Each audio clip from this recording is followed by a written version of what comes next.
por favor. A gente se aproxima do final do capítulo 1. E Paulo agora, depois de falar tantas coisas, ele se volta para a maneira como os filipenses devem viver a vida cristã diante da adversidade. Eu sempre me lembro muito de uma frase que o pastor Márcio Valadão falava. Ele diz assim, né? A crise revela o caráter.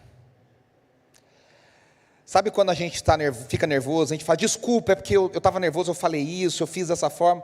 E ele sempre dizia, é nessas horas que você mostra quem você verdadeiramente é.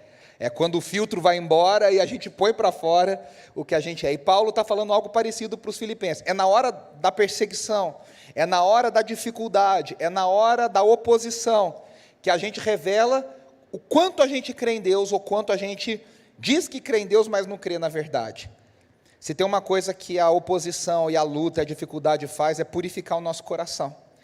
E mostrar para nós qual é a verdade daquilo que a gente está vivendo diante de Deus. Então, a estrutura do capítulo 1, Paulo dá a saudação, a gente já falou sobre isso. Paulo ora pelos filipenses, dando graças por ele, pedindo por crescimento. E aí ele fala sobre o seu próprio olhar diante das suas adversidades. E a gente viu que ele diz, não importa que eu sofra, mas importa que o evangelho está crescendo, o evangelho está sendo pregado. E agora ele vai dizer como os filipenses devem viver, abastecidos pelo poder do evangelho, e também motivados pelo exemplo do próprio apóstolo Paulo. Essa é a terceira corda que se entrelaça no evangelho que Paulo está pregando nesse capítulo. Primeiro ele fala da defesa do evangelho, depois ele fala que o evangelho estava sendo proclamado em Roma, e agora ele vai falar sobre o evangelho que nos leva a viver uma vida digna, diferente desse Cristo que nós servimos.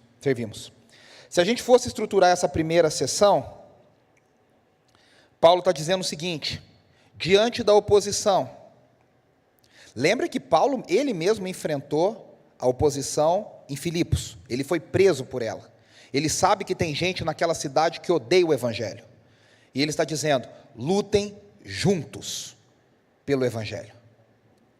Depois ele vai dizer já no capítulo 2, sirvam uns aos outros com humildade. Sirvam uns aos outros com humildade.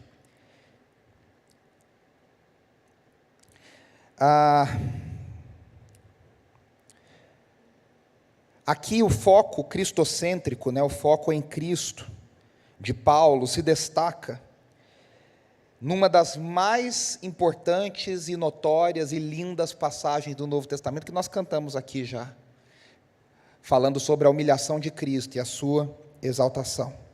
Desse modo, os interesses de Paulo são a exortação, vivam como cidadãos dignos do Evangelho, e os motivos para que isso aconteça, ou seja, Paulo está dizendo, na minha ausência, eu quero que vocês permaneçam firmes em um só espírito, e lutem lado a lado, uns com os outros. Vamos ver o texto, Filipenses, nós vamos ler por partes. Filipenses 1, do 27 ao 30, encerrando o capítulo 1.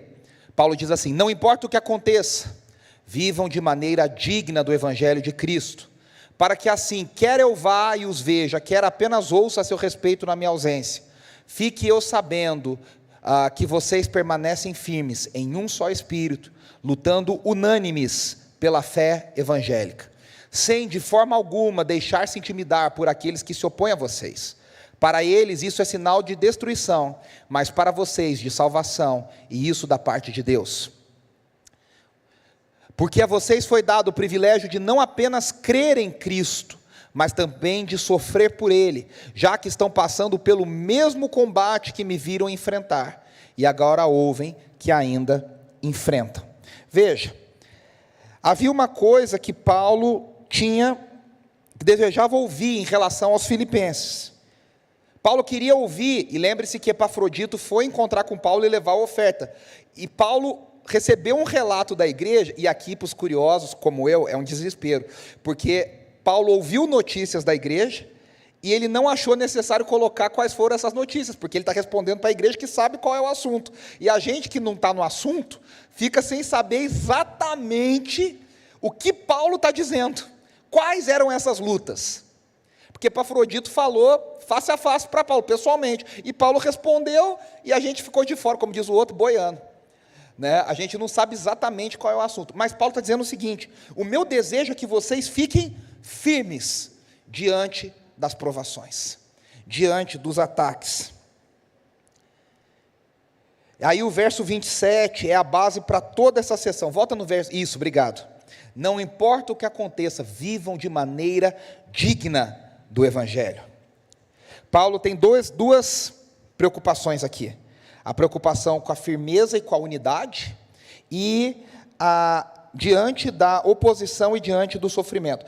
Na NVI, no português, não tem. No inglês, em algumas traduções, ele usa um portanto, um apenas.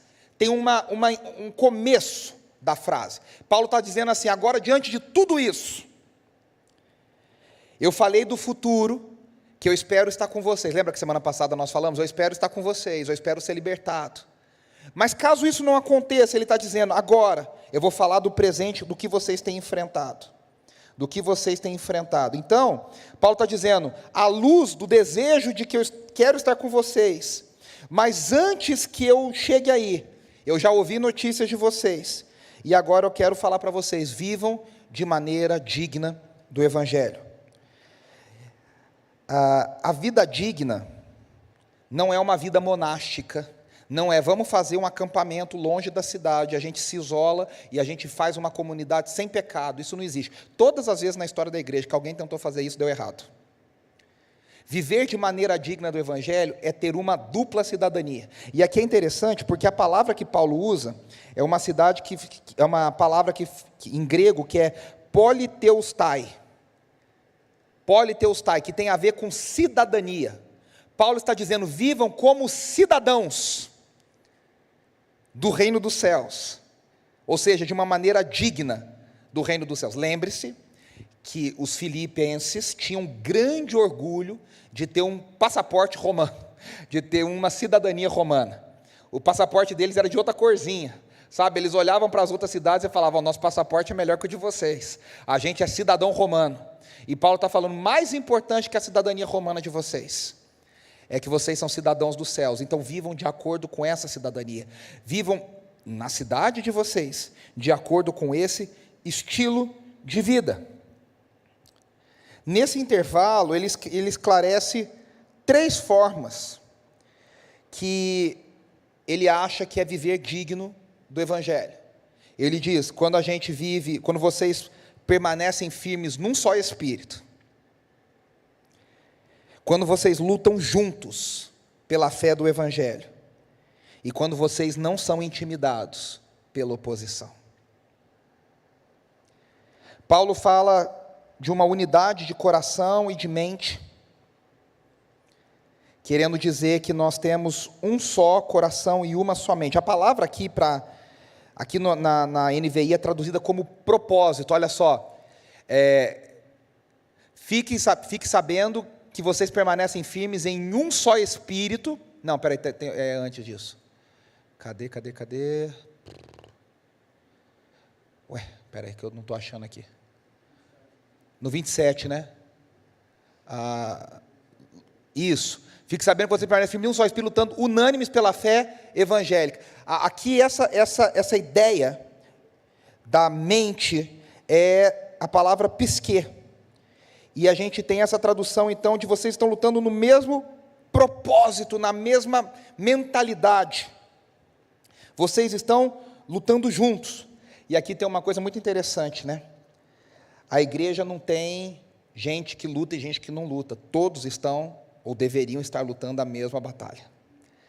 Na igreja não tem gente que está apenas acompanhando, ou apenas assistindo. Todos estão envolvidos na mesma guerra, todos estão envolvidos no mesmo propósito. No mesmo propósito. Quando ele fala desse lutar junto, do permanecer, ele está lá, vocês permanecem firmes. Ele usa uma palavra no grego que fala sinatleo, que é de onde vem a palavra atleta. Ele está dizendo: vocês são atletas que se esforçam. Paulo, em outro momento nas suas cartas, diz isso, né? Eu esmurro o meu corpo como um atleta, eu me treino. Hoje seria um treino de alta performance. Se Paulo vivesse hoje, ele ia escrever isso, é um treino de alta performance. Né? Ele diz, eu sou um atleta de alta performance, buscando viver o meu máximo desempenho da vida cristã. E aí, Paulo finalmente usa o último elemento na unidade da igreja, que ele diz, vocês precisam ter unidade na fé, a fé evangélica, a fé do evangelho. Meus irmãos, qual que é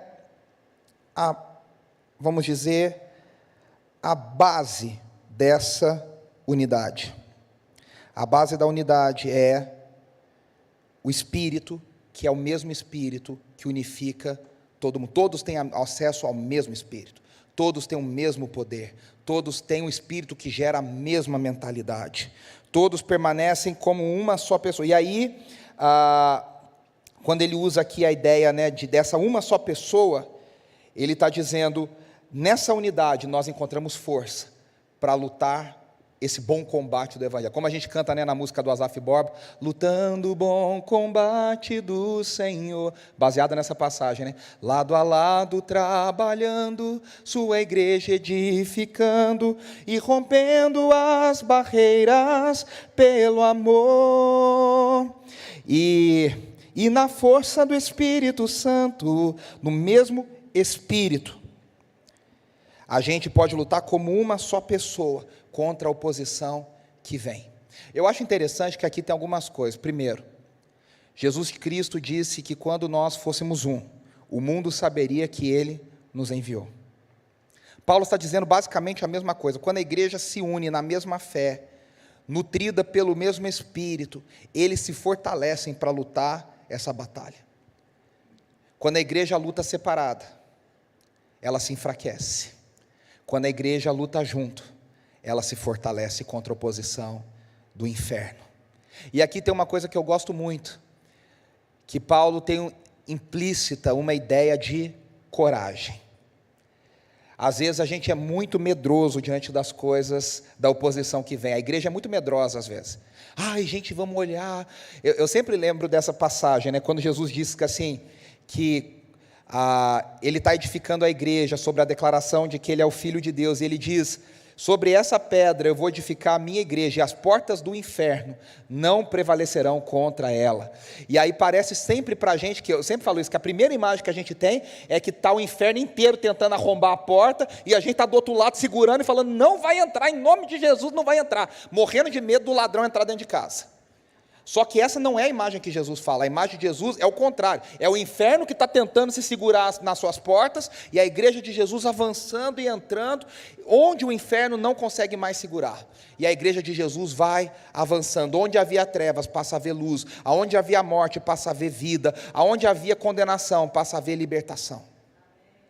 Mas isso acontece quando Paulo diz, não se afastem uns dos outros, lutem juntos, porque vocês têm o mesmo Espírito e o mesmo propósito. Paulo, longe dele, está dizendo, eu estou aqui lutando a mesma luta que vocês. Isso é tão importante, né? A irmã Damaris falou aqui da igreja perseguida.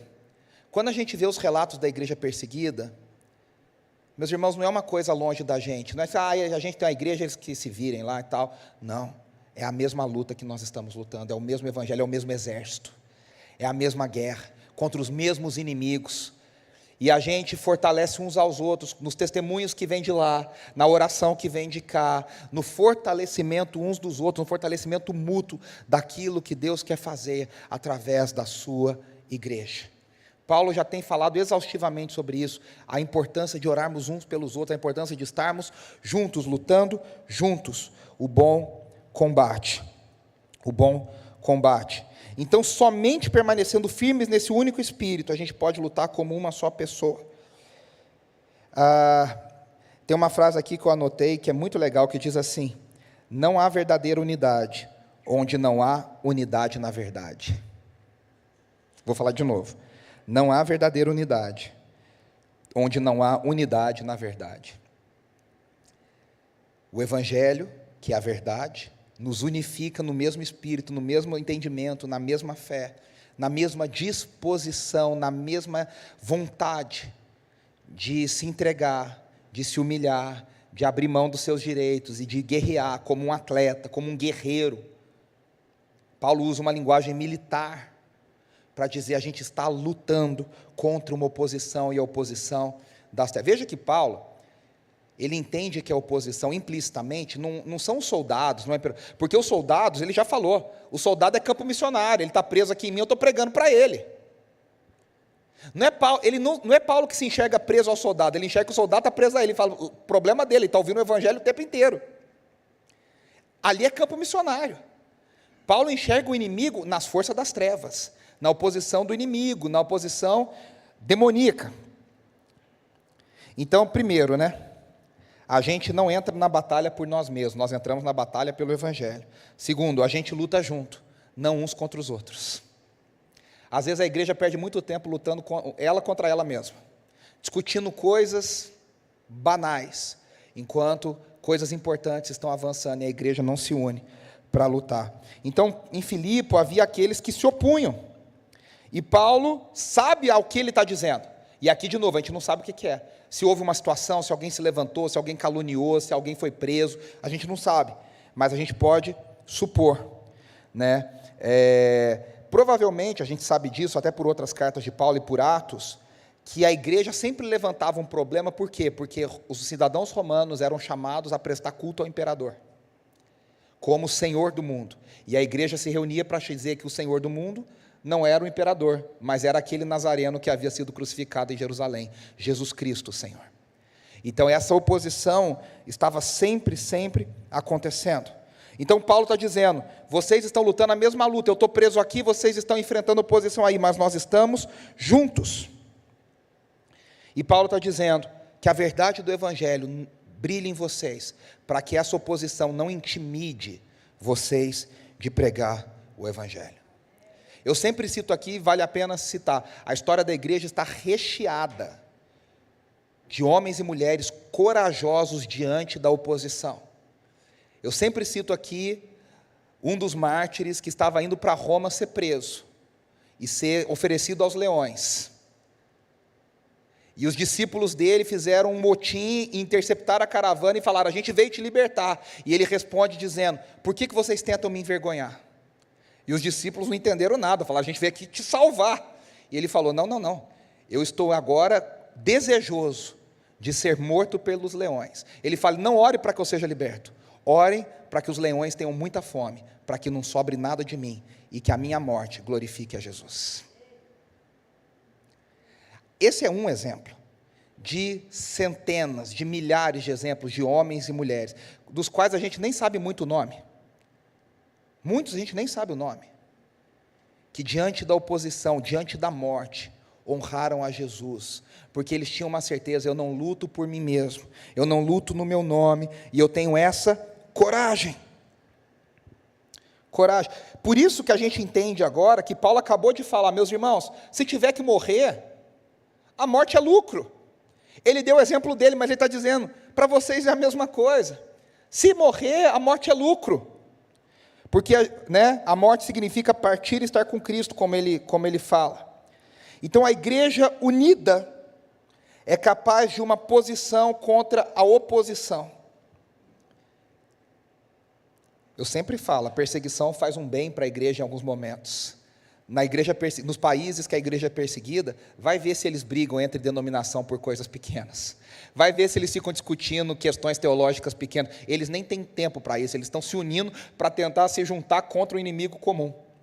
Na União Soviética, atrás da cortina de ferro, nos anos difíceis de perseguição, a igreja ortodoxa se unia à igreja evangélica e ambas lutavam juntas contra o socialismo, contra o comunismo. Porque ali não tinha tempo para ficar discutindo. Mas o teu Papa falou lá não sei quando, aí você no tal documento, em 1600 e tanto, não tinha tempo. Eles falavam: você crê em Cristo, eu também creio, então vamos lutar juntos. Esse combate contra o poder das trevas. Contra o poder das trevas. E aí Paulo enxerga essa perseguição como uma reafirmação do triunfo de Cristo Jesus no último dia. E ele diz... Isso, ele fala de uma forma positiva e de uma forma negativa. Negativa não no sentido bom ou ruim, no sentido de sim e não. Ele diz, é um sinal duplo para o mundo. O que é um sinal duplo? A unidade da igreja diante da oposição. Ele vai dizer, para aqueles que são remidos e lavados no sangue de Jesus, isso significa salvação. E para aqueles que são ímpios, isso significa condenação. É aquela história, quem se santifica vai se santificar mais, e quem peca vai pecar mais. Paulo diz, quanto mais a igreja se une, quanto mais a oposição se levanta, mais fica claro, aqueles que foram salvos por Jesus e aqueles que estão condenados ao inferno. Eu não sei você, às vezes a gente se assusta, mas no mundo tem cada vez ficado mais claro, quem milita pela verdade e quem milita pela mentira. Quem tem compromisso com a verdade e quem tem compromisso com as trevas. A gente vive num mundo, num país hoje, que muitas coisas já não podem ser ditas, que muitas coisas não podem ser faladas, porque as pessoas são canceladas, as pessoas são perseguidas, as pessoas são condenadas. Hoje, no nosso país, tem gente sendo perseguida por pregar o Evangelho, nas redes sociais, nas esferas públicas. Hoje, agora, no nosso país. Ontem eu estava vendo um caso famoso aí no Brasil, não vou entrar em mérito, e um jornalista, no começo, ele achou que o caso estava indo para um lado, e ele percebeu que o caso não era nada daquilo, e se retratou e disse, eu percebi que eu estava errado, e que, na verdade, houve uma maquiagem, e o acusador é a vítima, e a vítima é o acusador. Esse cara foi demitido do portal que ele trabalhava, e agora ele não consegue trabalhar em lugar nenhum, porque eles falaram, você não pode falar isso, mas ele falou, mas é a verdade. Mas não é o que nos interessa nesse momento. Paulo está dizendo, diante da oposição, quando a igreja se une, quando a igreja se une pelo Evangelho, se fortalece, luta junto, a gente tem coragem para vencer o poder das trevas, e isso funciona como um sinal de condenação. E aí no versículo 29, pode passar, Mateus, por favor? Ele vai dizer, porque a vocês foi dado o privilégio de não apenas crer em Cristo, mas também de sofrer por Ele. Aí você fala, Paulo já não está bem das ideias. Que privilégio é de crer? Crer tudo bem, é um privilégio, mas sofrer? Como assim? Como assim? Né? Então, Paulo está dizendo que os filipenses foram testemunhas da perseguição que ele havia sofrido, e Paulo entende, como diria Dietrich Bonhoeffer, o pastor alemão, não o cachorro, uma pessoa, um pastor de nacionalidade alemã, só para não ter confusão, que foi preso diante do nazismo. A história de Bonhoeffer é maravilhosa, e os escritos dele são incríveis. Ele disse assim, na prisão, ele escreve assim, o sofrimento é a verdadeira marca do verdadeiro cristão. Você quer saber quando alguém é verdadeiramente cristão? Você quer saber quando você é verdadeiramente cristão? Veja como ele se comporta, veja como você se comporta diante do sofrimento. E Paulo está dizendo, a mentalidade do Evangelho é tão diferente, que sofrer com Cristo é um privilégio. Sofrer por ser associado a Cristo Jesus é um privilégio. É um privilégio. É um privilégio. A maior parte dos cristãos entende que a salvação é um presente, todos nós. Mas Paulo está dizendo, de novo, que o sofrimento é um presente. Então, a cidadania total e completa dos céus envolve a graça de crer, mas Paulo diz, também envolve a graça de sofrer. Você quer ser um cidadão dos céus completo? Você crê junto, mas você sofre junto. E você luta junto por amor ao Evangelho. Você luta junto por amor ao Evangelho. Eu estava falando dos inimigos em comum, né? E eu falei do nazismo, eu lembrei aqui. Recentemente, super recentemente, tem até um livro que ganhou o Pulitzer. Eu li um livro fantástico, chama O Papa contra Hitler. E depois tem o Papa e Mussolini. O Papa, acho que é João Paulo 20, João 23.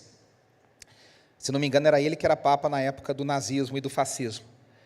Ele não podia oficialmente se dizer contra o nazismo. O que ele fazia? Nos bastidores, ele armou toda uma rede de espionagem para matar Hitler. E o Papa era o chefe dessa rede. Os documentos vieram à tona recentemente. E ele se uniu com a igreja luterana na Alemanha. E a igreja luterana trabalhava com a igreja católica em planos para matar Hitler e salvar Bonhoeffer. 50 anos depois da guerra, esses documentos deixaram de ser secretos e vieram à tona. A Igreja Católica e a Igreja Luterana brigam historicamente desde Lutero e o Papa. Mas diante de um inimigo maior, a força das trevas, oprimindo, matando os judeus, eles se uniram para salvar vidas. Esse é o testemunho do que a igreja pode fazer em favor do Evangelho. E aí Paulo continua, Filipenses 2, pode passar por favor, Mateus? Filipenses 2, do 1 ao 4, aí Paulo diz, portanto, é engraçado a gente ler a Bíblia com número de capítulo e de versículo, porque quando a gente só lê, o portanto fica meio que perdido. Paulo está dizendo, diante de tudo que eu falei, portanto, se há algum encorajamento em Cristo, eu amo esse texto, se há algum encorajamento em Cristo, se há algum consolo de amor, se há alguma comunhão no Espírito, se há alguma afeição e compaixão, e Paulo está usando um recurso aqui, porque na verdade é como se fosse uma pergunta, há algum encorajamento em Cristo? E a resposta é, há. Há algum consolo de amor? Há. Há comunhão no Espírito? Há. Há afeição e compaixão? Há. Ele diz, completem a minha alegria, tendo o mesmo modo de pensar, o mesmo amor, um só Espírito e uma só mente. Pode passar? Nada façam por ambição egoísta ou por vaidade. E aqui ele está fazendo um pedido, e ele vai dizer, eu já vou fundamentar porque que eu estou pedindo isso para vocês. Mas humildemente, considerem os outros superiores a vocês mesmos, cuidando, cada um, não somente dos próprios interesses, mas também dos interesses dos outros. Primeira coisa, a unidade está na cabeça de Paulo, quando ele vai falar, agora eu vou falar da unidade entre a gente, e aí a gente vai olhar essa passagem em 3 partes, qual que é a base da unidade, o mandamento para a unidade, e a expressão da unidade. De novo, a base para a unidade. Cíntia, eu ia colocar no slide, mas não deu tempo, tá? Então, vai comigo aqui. O mandamento para a unidade. Meu voo atrasou, glória a Deus. E a expressão para a unidade. Ele está dizendo o seguinte, vamos lá. Ele começa com portanto. Ou seja, todo esse parágrafo, ele está falando, é uma prova do que eu falei, é um exemplo do que eu falei antes, e é a base do que eu vou falar depois. Eu vou falar depois. E ele começa com essa exortação. Depois ele dá um encorajamento, dentro do conceito de sofrimento. E aí veja, ao mesmo tempo que esse parágrafo aponta de várias maneiras para a unidade, ele vai jogar isso no exemplo de Cristo Jesus. Então, primeiro, a base da unidade. Qual que é a base da unidade? Quando há encorajamento, quando há consolo em amor, quando há comunhão, quando há afeição, quando há compaixão. A base da unidade é termos encorajamento uns com os outros, consolo de amor uns com os outros, comunhão uns com os outros, afeição uns pelos outros, profundo amor e compaixão, se colocar no lugar do outro. Essa é a base da unidade. Aí a gente encontra agora o mandamento da unidade. Paulo fala, completem a minha alegria. Ou seja, sejam unidos. Sejam unidos. O que Paulo está dizendo é o seguinte, né? Amor não está faltando nessa comunidade. Amor tem. O que Paulo está dizendo é o seguinte, esse amor, se não vigiado, pode ser corroído pelas adversidades. Paulo está dizendo, não deixe que as adversidades tirem o amor de vocês um pelos outros. Não deixe que as lutas tirem o cuidado que vocês têm uns pelos outros. Sabe o que acontece? Está tudo bem, está tudo numa boa. Aí começa a vir a tempestade. Vem a tempestade para um, vem a oposição para um. No meio da oposição, a gente tem uma tendência humana, pecadora, de falar, quer saber? Eu vou cuidar do meu.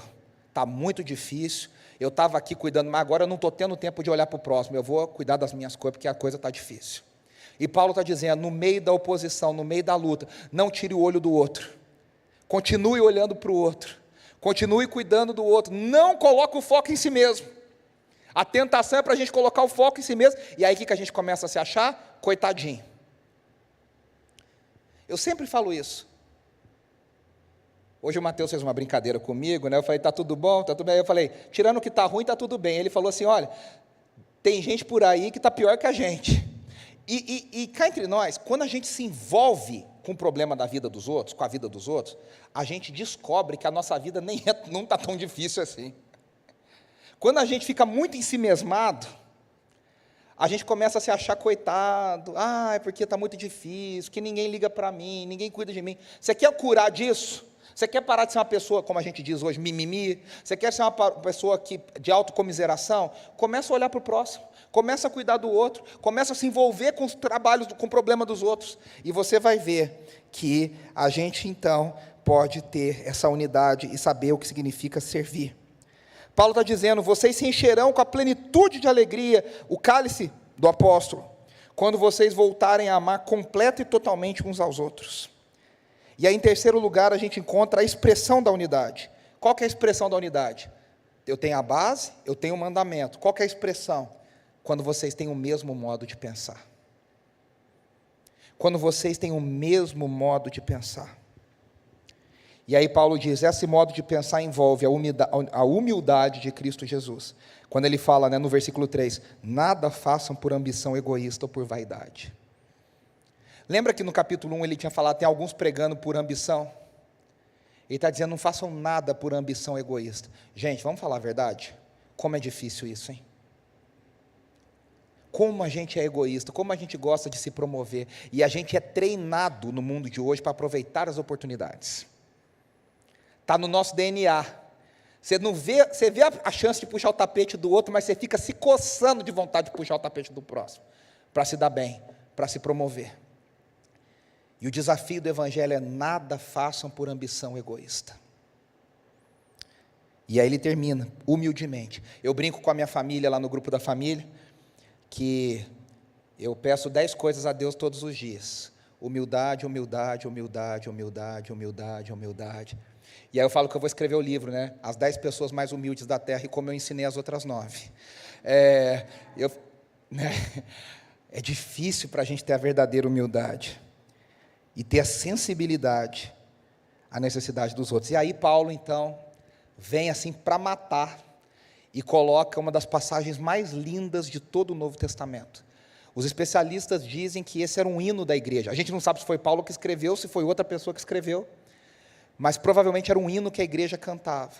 E Paulo fala, meus irmãos, olha o nosso exemplo. E aí vamos ver os versículos do 5 ao 11. Seja o modo de pensar de vocês o mesmo de Cristo Jesus, que apesar de ser Deus, não considerou que a sua igualdade com Deus era algo que deveria ser usado como vantagem. Antes, esvaziou a si mesmo, assumindo a forma de servo, tornando-se semelhante aos homens. Sendo encontrado em figura humana, humilhou-se e foi obediente até a morte, e morte de cruz. Por isso, Deus o exaltou à mais alta posição, Ele deu o nome que está acima de todo nome, para que ao nome de Jesus todo joelho se dobre, nos céus, na terra e debaixo da terra, e toda a língua confesse que Jesus Cristo é o Senhor, para a glória de Deus Pai. Paulo vai dizer que a humilhação e exaltação de Jesus, esse hino é dividido em parte 1 e parte A e parte B. A parte A é a humilhação, a parte B é a exaltação. Deve nos levar a imitar a Jesus e adorá-lo como Senhor. Então, esse hino nos lembra que a gente não deve apenas imitar o exemplo de Cristo, mas nós temos o poder de Cristo em nós para imitá-lo. Então ele vai explicar essa mesma mentalidade. Veja que cada uma das sentenças começa com uma expressão no particípio que indica o modo da existência, como Deus, como homem. Depois vem a oração principal, dizendo o que Cristo fez em cada uma dessas existências. Ele se esvaziou, ele se humilhou. Por sua vez, essa oração é modificada por mais um particípio, que vai indicar como Cristo executou isso, assumindo a forma de servo, tornando-se obediente até a morte. É um poema todo desenhado. E aí, a humilhação de Cristo aqui tem 3 partes também. A sua renúncia, a sua encarnação humilde e a sua crucificação em humilhação. Vamos para a primeira parte. Paulo começa dizendo assim, que apesar de ser Deus, Paulo fala de duas coisas muito profundas, numa frase muito simples: a pré-existência de Cristo e a sua igualdade como Deus. Uma das coisas mais debatidas na história da igreja foi a natureza divina e humana de Jesus, a obra de Cristo Jesus. As maiores heresias da história da igreja envolvem a pessoa de Jesus. Lá no século IV surge um herege chamado Ário, e Ário começa a dizer: Cristo não é criador, ele é criatura. Jesus é criatura, e ele foi adotado por Deus, e ele se torna Cristo, e aí ele passa a ser filho de Deus, mas ele tem começo, ele foi criado. Ário foi excomungado da igreja, foi considerado um dos maiores hereges da história. O docetismo é uma heresia que diz que Jesus não tem carne humana. Jesus é um fantasma que parece um humano, mas não é humano. Nós temos heresias que negavam a divindade de Cristo Jesus, heresias que negavam a humanidade de Cristo Jesus, e Paulo está dizendo que Cristo, apesar de ser Deus, ou seja, como diz João, ele estava com Deus desde o princípio, todas as coisas, como diz Colossenses, foram feitas por meio dele, apesar de ser Deus. E aí, a NVI traduz isso aqui de uma forma bem legal, porque na versão mais da atualizada e da corrigida, é meio confuso isso aqui, não considerou como usurpação, é meio confuso. A NVI traduz bem legal: não considerou que a sua igualdade com Deus era algo que deveria ser usado como vantagem. Jesus olhou para a sua divindade, e ele mesmo, ninguém mandou, ele mesmo esvaziou-se. O que significa isso? Não é que Jesus deixou de ser Deus, mas ele deixa de lado os atributos de Deus, para que ele possa se tornar como um de nós. E aí fala que ele assumiu a forma de escravo, de servo. Ele se humilhou no nível mais profundo, tornando-se semelhante aos homens. Semelhante aos homens não é para dizer que ele era parecido com o homem, mas não era. É para dizer que quando olhavam para Jesus, o que viam em Jesus? Um homem comum. Jesus era tão humano, que ele era comum. Ele não se destacava nunca, tanto que várias vezes nos evangelhos, os fariseus tentam prendê-lo e ele escapa na multidão. Por quê? Porque ele não chama atenção. Ele é comum. A Bíblia fala no Antigo Testamento que, por exemplo, Absalão, filho de Davi, era tão bonito, assim, dá para ter uma ideia se vocês olharem, brincadeira. Absalão era tão bonito que ele se destacava, a Bíblia diz que do pescoço para cima, não havia homem como Absalão, e ele se destacava em Israel. Sabe aquelas pessoas que são tão bonitas, eu lembro, por exemplo, o Emerson Fittipaldi falando da princesa de Mônaco, Grace Kelly, a famosa atriz de Hollywood. Ele fala, quando tinha o grande prêmio de Mônaco, que descia o príncipe e a princesa de Mônaco, ele falou, o mundo inteiro parava para Grace Kelly descer a escada. Ele falou, a mulher mais linda que eu já vi na minha vida. Ele falou, todo mundo nem respirava para ela descer as escadas. Jesus foi justamente o contrário. Jesus se tornou tão comum, que ele passava desapercebido. O seu nascimento, comum. A sua vida, comum. Os seus pais, comuns. Tudo dele era comum. Vamos continuar? E aí, ele fala assim, que Cristo se tornou então um escravo. Jesus várias vezes no seu ministério disse, eu não vim para servir. Eu não vim para ser servido, mas eu vim para servir. A maior expressão disso foi encontrada antes da última ceia, quando ele coloca uma toalha em volta de si, e ele lava os pés dos próprios discípulos. Aquilo foi tão humilhante, que até Pedro falou, eu não vou deixar o senhor fazer isso. E Jesus disse para ele, se você não deixar eu fazer isso, você não tem parte comigo. Jesus não veio para ser servido, Jesus veio para servir. A igreja brasileira parece que esqueceu disso, as pessoas vão ganhando títulos, e vão cada vez mais se tornando seres angelicais, que não querem fazer nada. Você vai em umas igrejas que tem apóstolo por aí, rapaz, só falta carregar a pessoa no colo. Não faz nada, não compra nada, tem gente para buscar o filho na escola, tem gente para fazer isso, tem gente para lavar o carro, tem gente para cuidar disso, tem gente para fazer tudo aquilo. Essas pessoas se esqueceram que o nosso chamado, o exemplo do nosso Senhor, é servir as pessoas. O ponto desse hino é que quando as pessoas olham para Jesus, elas veem um homem comum. E aí diz, a si mesmo se humilhou, se tornando obediente até a morte. Ele foi tão obediente nessa morte, que ele foi humilhado no ponto máximo. Ele foi colocado entre dois ladrões, para dizer, você é como eles. Você é como eles. Só que Cristo se humilhou voluntariamente. É tão linda a narrativa dos evangelhos, que a gente percebe que não foi Pilatos, não foi Herodes, não foi imperador romano. Cristo se entregou. Cristo se entregou, se humilhou a si mesmo. E Paulo está dizendo, agora nós temos que nos humilhar, da mesma forma que ele se humilhou. E aí o hino continua, versículo 9, dizendo, agora a exaltação, né? A exaltação. Aqui é a maior ilustração do princípio que Jesus mesmo disse nos evangelhos. Quem se humilha será exaltado. Cristo se humilhou mais baixo do que qualquer um. Por isso ele foi exaltado acima de todos.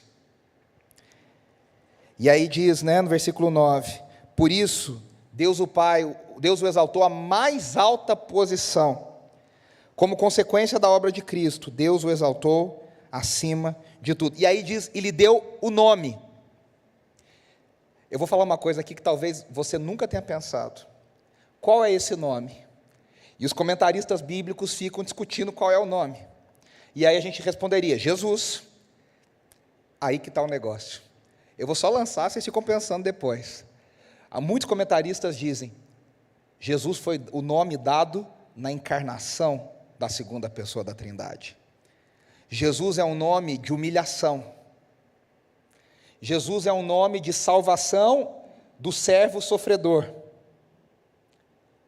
Quando ele foi exaltado, lembre-se que no mundo antigo, quando as pessoas ganhavam novas posições, elas recebiam um novo nome.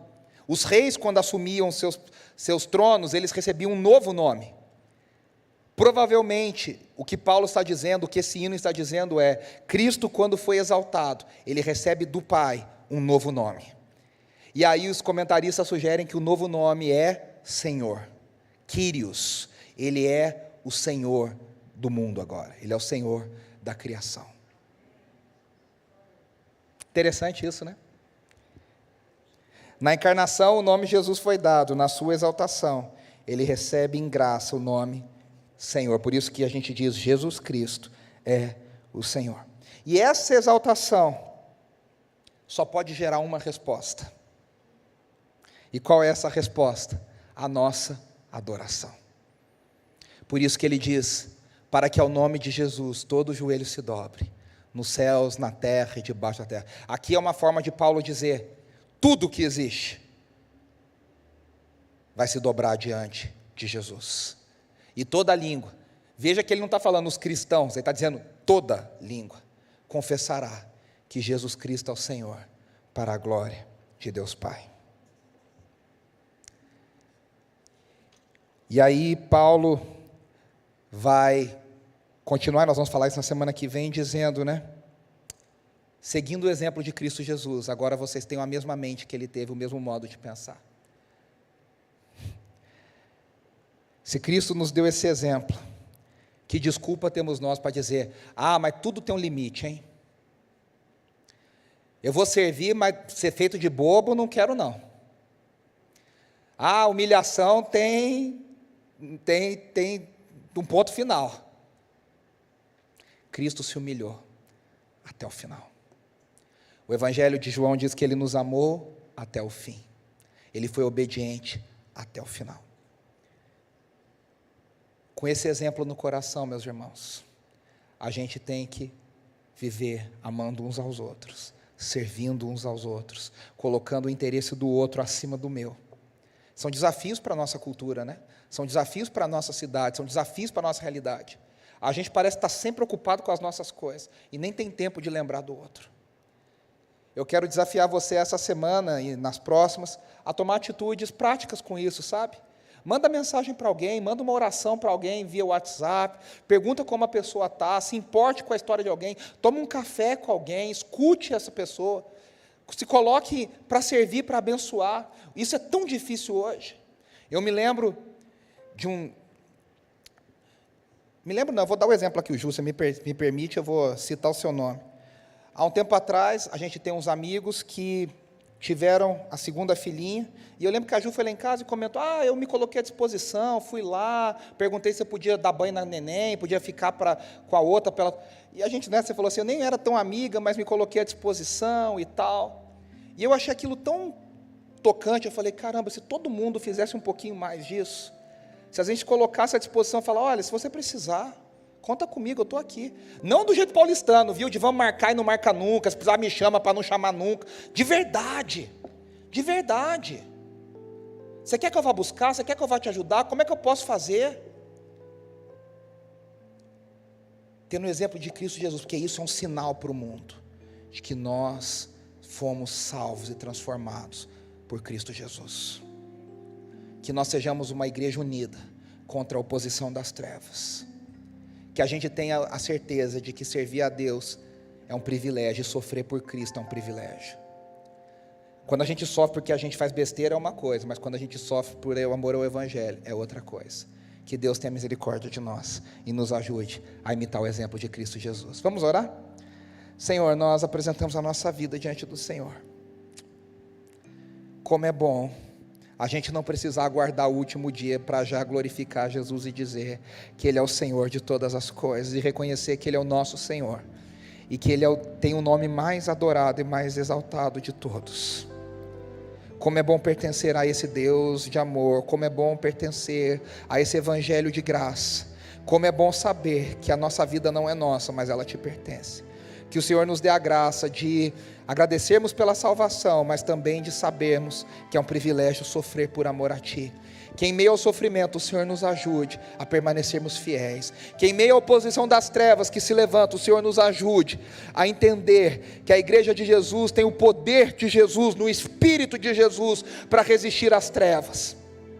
Fortalece-nos, fortalece a nossa mente, fortalece os nossos joelhos, fortalece os nossos ombros, para que nós permaneçamos fiéis nos dias maus em que nós vivemos.